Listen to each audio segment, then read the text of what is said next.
शांति। आज 5 मार्च 2025 की बाबा की साकार मुरली है। मुरली के महावाक्य हैं, मीठे बच्चे, खुशी जैसी खुराक नहीं। तुम खुशी में चलते फिरते पैदल करते बाप को याद करो तो पावन बन जाएंगे। प्रश्न है, कोई भी कर्म विकर्म न बने, उसकी युक्ति क्या है? उत्तर है, विकर्मों से बचने का साधन है श्रीमत। बाप की जो पहली श्रीमत है कि अपने को आत्मा समझ बाप को याद करो, इस श्रीमत पर चलो तो तुम विकर्माचित बन जाएंगे। ओम शांति। रूहानी बच्चे यहाँ भी बैठे हैं और सभी सेंटर्स पर भी हैं। सभी बच्चे जानते हैं कि अभी रूहानी बाबा आया हुआ है। वह हमको इस पुरानी छीछी पतित दुनिया से फिर घर ले जाएंगे। बाप आए ही है पावन बनाने और आत्माओं से ही बात करते हैं। आत्मा ही कानों से सुनती हैं, क्योंकि बाप को अपना शरीर तो है नहीं। इसलिए बाप कहते हैं, मैं शरीर के आधार से अपनी पहचान देता हूँ। मैं इस साधारण तन में आकर तुम बच्चों को पावन बनने की युक्ति बताता हूँ। वह भी हर कल्प आकर तुमको यह युक्ति बतलाता हूँ। इस रावण राज्य में तुम कितने दुखी बन पड़े हो। रावण राज्य शोक वाटिका में तुम हो। कलयुग को कहा ही जाता है दुख धाम। सुख धाम है कृष्णपुरी स्वर्ग, वह तो अभी है नहीं। बच्चे अच्छी रीति जानते हैं कि अभी बाबा आया हुआ है हमको पढ़ाने के लिए। बाप कहते हैं, तुम घर में भी स्कूल बना सकते हो। पावन बनना और बनाना है। तुम पावन बनेंगे तो फिर दुनिया भी पावन बनेगी। अभी तो यह भ्रष्टाचारी पतित दुनिया है। अभी है रावण की राजधानी। इन बातों को जो अच्छी रीति समझते हैं वह फिर औरों को भी समझाते हैं। बाप तो सिर्फ कहते हैं, बच्चे अपने को आत्मा समझ मुझ बाप को याद करो, औरों को भी ऐसे समझाओ। बाप आया हुआ है, कहते हैं मुझे याद करो तो तुम पावन बन जाएंगे। कोई भी आसुरी कर्म नहीं करो। माया तुमसे जो छीछी कर्म कराएगी वह कर्म जरूर विकर्म बनेगा। पहले नंबर में जो कहते हैं ईश्वर सर्वव्यापी है, यह भी माया ने कहलाया ना। माया तुमसे हर बात में विकर्म ही कराएगी। कर्म अकर्म विकर्म का राज भी समझाया है। श्रीमत पर आधा कल्प तुम सुख भोगते हो, आधा कल्प फिर रावण की मत पर दुख भोगते हो। इस रावण राज्य में तुम भक्ति जो करते हो नीचे ही उतरते आए हो। तुम इन बातों को नहीं जानते थे, बिल्कुल ही पत्थर बुद्धि थे। पत्थर बुद्धि और पारस बुद्धि गाते तो हैं ना, भक्ति मार्ग में कहते भी हैं, हे ईश्वर इनको अच्छी बुद्धि दो तो यह लड़ाई आदि बंद कर दे। तुम बच्चे जानते हो बाबा बहुत अच्छी बुद्धि अभी दे रहे हैं। बाबा कहते हैं, मीठे बच्चों, तुम्हारी आत्मा जो पतित बनी है उसको पावन बनाना है। याद की यात्रा से भल घूमो फिरो। बाबा की याद में तुम कितना भी पैदल करके जाएंगे, तुमको शरीर भी भूल जाएगा।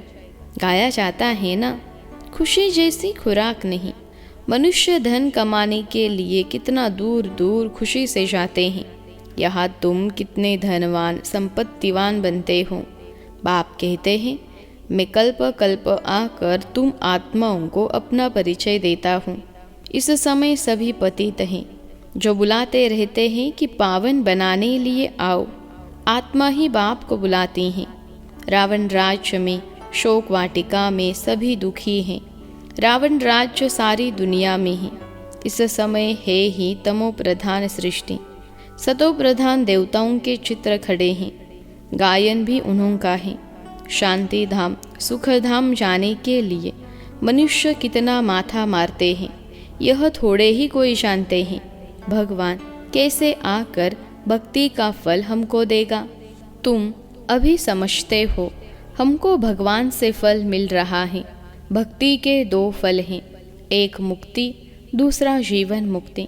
यह समझने की बड़ी महीन बातें हैं। जिन्होंने शुरू से लेकर बहुत भक्ति की होगी वह ज्ञान अच्छी रीति लेंगे तो फल भी अच्छा पाएंगे। भक्ति कम होगी तो ज्ञान भी कम लेंगे, फल भी कम पाएंगे। हिसाब है ना, नंबरवार पद है ना। बाप कहते हैं, मेरा बनकर विकार में गिरा तो गया मुझे छोड़ा, एकदम नीचे जाकर पड़ेंगे। कोई तो गिरकर फिर उठ पड़ते हैं, कोई तो बिल्कुल ही गटर में गिर जाते हैं। बुद्धि बिल्कुल सुधरती ही नहीं। कोई को दिल अंदर खाता है, दुख होता है। हमने भगवान से प्रतिज्ञा की और फिर उनको धोखा दे दिया, विकार में गिर पड़ा, बाप का हाथ छोड़ा, माया का बन पड़ा। वे फिर वायुमंडल ही खराब कर देते हैं, श्रापित हो जाते हैं। बाप के साथ धर्मराज भी है ना। उस समय पता नहीं पड़ता है कि हम क्या करते हैं, बाद में पश्चाताप होता है। ऐसे बहुत होते हैं। किसका खून आदि करते हैं तो जेल में जाना पड़ता है, फिर पश्चाताप होता है। नाहक उनको मारा, गुस्से में आकर मारते भी बहुत हैं। ढेर समाचार अखबारों में पढ़ते हैं। तुम तो अखबार पढ़ते नहीं हो। दुनिया में क्या क्या हो रहा है तुमको मालूम नहीं पड़ता है। दिन प्रतिदिन हालतें खराब होती जाती हैं, सीढ़ी नीचे उतरनी ही है। तुम इस ड्रामा के राज को जानते हो। बुद्धि में यह बात है कि हम बाबा को ही याद करें। कोई भी ऐसा छी कर्तव्य न करे जिससे रजिस्टर खराब हो जाए। बाप कहते हैं, मैं तुम्हारा टीचर हूँ ना। टीचर के पास स्टूडेंट की पढ़ाई का और चाल चलन का रिकॉर्ड रहता है ना। कोई की चाल चलन बहुत अच्छी, कोई की कम, कोई की बिल्कुल खराब। नंबरवार होते हैं ना। यह भी सुप्रीम बाप कितना ऊंच पढ़ाते हैं। वह भी हर एक की चाल चलन को जानते हैं। तुम भी खुद जान सकते हो। हमारे में यह आदत है, इस कारण हम फेल हो जाएंगे। बाबा हर बात क्लियर कर समझाते हैं। पूरी रीति पढ़ाई नहीं पढ़ेंगे, किसको दुख देंगे तो दुखी होकर मरेंगे। पद भी भ्रष्ट होगा, सजाएं भी बहुत खाएंगे। मीठे बच्चे, अपनी और दूसरों की तकदीर बनानी है तो रहम दिल का संस्कार धारण करो। जैसे बाप रहम दिल हैं, तब टीचर बनकर तुम्हें पढ़ाते हैं। कोई बच्चे अच्छी रीति पढ़ते और पढ़ाते हैं, इसमें रहम दिल बनना होता है। टीचर रहम दिल है ना। कमाई का रास्ता बताते हैं, कैसे अच्छा पोजीशन तुम पा सकते हो। उस पढ़ाई में तो अनेक प्रकार के टीचर्स होते हैं, यह तो एक ही टीचर है। पढ़ाई भी एक ही है, मनुष्य से देवता बनने की। इसमें मुख्य है पवित्रता की बात। पवित्रता ही सब मांगते हैं। बाप तो रास्ता बता रहे हैं, परंतु जिनकी तकदीर में ही नहीं है तो तदबीर क्या कर सकते। ऊंच मार्क्स पाने का ही नहीं है तो टीचर तदबीर भी क्या करें। यह बेहद का टीचर है ना। बाप कहते हैं, तुमको और कोई सृष्टि के आदि मध्य अंत की हिस्ट्री ज्योग्राफी समझा न सकें। तुमको हर एक बात बेहद की समझाई जाती है। तुम्हारा ही बेहद का वैराग्य, यह भी तुमको सिखलाते हैं। जबकि पतित दुनिया का विनाश, पावन दुनिया की स्थापना होनी है। सन्यासी तो है निवृत्ति मार्ग वाले। वास्तव में उन्होंने तो जंगल में रहना है। पहले पहले ऋषि मुनि आदि सब जंगल में रहते थे। वह सतो प्रधान ताकत थी तो मनुष्यों को खींचते थे। कहाँ कहाँ कुटियाओं में भी उनको भोजन जाकर पहुंचाते थे। सन्यासियों के कभी मंदिर नहीं बनाते हैं, मंदिर हमेशा देवताओं के बनाते हैं। तुम कोई भक्ति नहीं करते हो, तुम योग में रहते हो। उनका तो ज्ञान है ही ब्रह्म तत्व को याद करने का, बस ब्रह्म में लीन हो जाए। परंतु सिवाय बाप के वहाँ तो कोई ले जा न सके। बाप आते ही है संगम युग पर आकर के देवी देवता धर्म की स्थापना करते हैं। बाकी सबकी आत्माएं वापस चली जाती हैं, क्योंकि तुम्हारे लिए दुनिया चाहिए ना। पुरानी दुनिया का कोई भी रहना नहीं चाहिए। तुम सारे विश्व के मालिक बनते हो, यह तो तुम जानते हो। जब हमारा राज्य था तो सारे विश्व पर ही हम ही थे, दूसरा कोई खंड नहीं था। वहाँ ज़मीन तो बहुत रहती है। यहाँ ज़मीन कितनी है, फिर भी समुद्र को सुखाकर ज़मीन करते रहते, क्योंकि मनुष्य बढ़ते जाते हैं। यह ज़मीन सुखाना आदि विलायत वालों से सीखे हैं। बॉम्बे पहले क्या थी, फिर भी नहीं रहेगी। बाबा तो अनुभवी है ना। समझो, अर्थक्वेक होती है व मुसलधार बरसात होती है, तो फिर क्या करेंगे? बाहर तो निकल नहीं सकेंगे। नेचुरल कैलेमिटीज़ तो बहुत आएंगी, नहीं तो इतना विनाश कैसे होगा? सतयुग में तो सिर्फ थोड़े भारतवासी ही होते हैं। आज क्या है, कल क्या होगा, यह सब तुम बच्चे ही जानते हो। यह ज्ञान और कोई दे न सके। बाप कहते हैं तुम पतित बने हो, इसलिए अब मुझे बुलाते हो कि आकर पावन बनाओ। तो ज़रूर आएंगे, तब तो पावन दुनिया स्थापन होगी ना। तुम बच्चे जानते हो बाबा आया हुआ है। युक्ति कितनी अच्छी बतलाते हैं। भगवानुवाच मन मना भव। देह सहित देह के सभी संबंधों को तोड़ मामे कम याद करो। इसमें ही मेहनत है। ज्ञान तो बहुत सहज है, छोटा बच्चा भी झट याद कर लेगा। बाकी अपने को आत्मा समझ और बाप को याद करे, वह इम्पॉसिबल है। बड़ों की बुद्धि में ही नहीं ठहर सकता, तो छोटों में फिर कैसे याद कर सकेंगे? भल शुबाबा कहे भी, परंतु है तो वे समझना, हम भी बिंदी है, बाबा भी बिंदी है। यह स्मृति में आना मुश्किल लगता है। यही यथार्थ रीति याद करना है। मोटी चीज़ तो है नहीं। बाप कहते हैं यथार्थ रूप में मैं बिंदी हूँ, इसलिए मैं जो हूँ जैसा हूँ वह सिमरन करे। यह बड़ी मेहनत है। वह तो कह देते परमात्मा ब्रह्म तत्व है, और हम कहते हैं वह एकदम बिंदी है। रात दिन का फर्क है ना। ब्रह्म तत्व जहाँ हम आत्माएं रहती हैं, उनको परमात्मा कह देते। बुद्धि में यह रहना चाहिए, मैं आत्मा हूँ, बाबा का बच्चा हूँ, इन कानों से सुनता हूँ।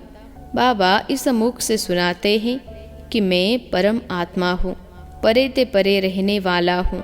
तुम भी परे ते परे रहते हो, परंतु जन्म मरण में आते हो, मैं नहीं आता हूँ। तुमने अभी अपने 84 जन्मों को भी समझा है, बाबा के पाठ को भी समझा है। आत्मा कोई छोटी बड़ी नहीं होती है। बाकी आयरन एज में आने से मैली बन जाते हैं। इतनी छोटी आत्मा में सारा ज्ञान है। बाप भी इतना छोटा है ना, परंतु उनको परम आत्मा कहा जाता है। वह ज्ञान का सागर है, तुमको आकर समझाते हैं। इस समय तुम जो पढ़ रहे हो, कल्प पहले भी पढ़ा था, जिससे तुम देवता बने थे। तुम्हारे में सबसे खोटी तकदीर उन्हों की है जो पतित बन अपनी बुद्धि को मलिन बना देते हैं, क्योंकि उनमें धारणा हो नहीं सकती। दिल अंदर खाती रहेगी, औरों को कह न सके पवित्र बनो। अंदर समझते हैं पावन बनते बनते हमने हार खा ली, की कमाई सारी चट हो गई। फिर बहुत समय लग जाता है।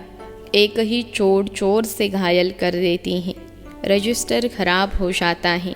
बाप कहेंगे तुम माया से हार गए, तुम्हारी तकदीर खोटी है। माया जीत जगत जीत बनना है। जगत जीत महाराजा महारानी को ही कहा जाता है, प्रजा को थोड़े ही कहेंगे। अभी देवी स्वर्ग की स्थापना हो रही है। अपने लिए जो करेगा सो पाएगा। जितना पावन बन औरों को बनाएंगे। बहुत दान करने वाले को फल भी तो मिलता है ना। दान करने वाले का नाम भी होता है। दूसरे जन्म में अल्पकाल का सुख पाते हैं। यहाँ तो 21 जन्म की बात है। पावन दुनिया का मालिक बनना है। जो पावन बने थे वही बनेंगे। चलते चलते माया चमाट मार एकदम गिरा देती हैं। माया भी कम दुष्टर नहीं है। 8-10 वर्ष पवित्र रहा, पवित्रता पर झगड़ा हुआ, दूसरों को भी गिरने से बचाया और फिर खुद गिर पड़ा। तकदीर कहेंगे ना। बाप का बनकर फिर माया का बन जाते हैं तो दुश्मन हो गया ना। खुदा दोस्त की भी एक कहानी है ना। बाप आकर बच्चों को प्यार करते हैं, साक्षात्कार कराते हैं। बिगर कोई भक्ति करने के भी साक्षात्कार होता है, तो दोस्त बनाया ना। कितने साक्षात्कार होते थे। फिर जादू समझ हंगामा करने लगे तो बंद कर दिया। फिर पिछाड़ी में तुम बहुत साक्षात्कार करते रहेंगे। आगे कितना मज़ा होता था, वह देखते देखते भी कितने कट हो गई। भट्टी से कोई ईंटें पक कर निकली, कोई कुछ कच्ची रह गई, कोई तो एकदम टूट पड़े। कितने चले गए, अभी वह लखपति करोड़पति बन गए हैं। समझते हैं हम तो स्वर्ग में बैठे हैं। अब स्वर्ग यहाँ कैसे हो सकता है? स्वर्ग तो होता ही है नई दुनिया में। अच्छा, मीठे मीठे सिखलते बच्चों प्रति माता पिता बाप दादा का याद प्यार और गुड मॉर्निंग। रूहानी बाप की रूहानी बच्चों को नमस्ते। हम रूहानी बच्चों की सिखलते रूहानी माता पिता बाप दादा को याद प्यार, गुड मॉर्निंग और नमस्ते बाबा नमस्ते। धारणा के लिए मुख्य सार। पहली पॉइंट है, अपनी ऊंची तकदीर बनाने के लिए रहमदिल बन पढ़ना और बढ़ाना है। कभी भी किसी आदत के वश हो अपना रजिस्टर खराब नहीं करना है। दूसरी पॉइंट है, मनुष्य से देवता बनने के लिए मुख्य है पवित्रता। इसलिए कभी भी पतित बन अपनी बुद्धि को मलिन नहीं करना है। ऐसा कर्म न हो जो दिल अंदर खाते रहे, पश्चाताप करना पड़े। आज का वरदान है, बीजरूप स्थिति द्वारा सारे विश्व को लाइट का पानी देने वाले विश्व कल्याणकारी भव। बीजरूप स्थिति द्वारा सारे विश्व को लाइट का पानी देने वाले विश्व कल्याणकारी भव। विश्लेषण है, बीजरूप स्टेज सबसे पावरफुल स्टेज है। यह स्टेज लाइट हाउस का कार्य करते हैं। इससे सारे विश्व में लाइट फैलाने के निमित्त बनते हों। जैसे बीज द्वारा स्वतः ही सारे वृक्ष को पानी मिल जाता है, ऐसे जब बीजरूप स्टेज पर स्थित रहते हो तो विश्व को लाइट का पानी मिलता है। लेकिन सारे विश्व तक अपनी लाइट फैलाने के लिए विश्व कल्याणकारी की पावरफुल स्टेज चाहिए। इसके लिए लाइट हाउस बनो, न कि बल्ब।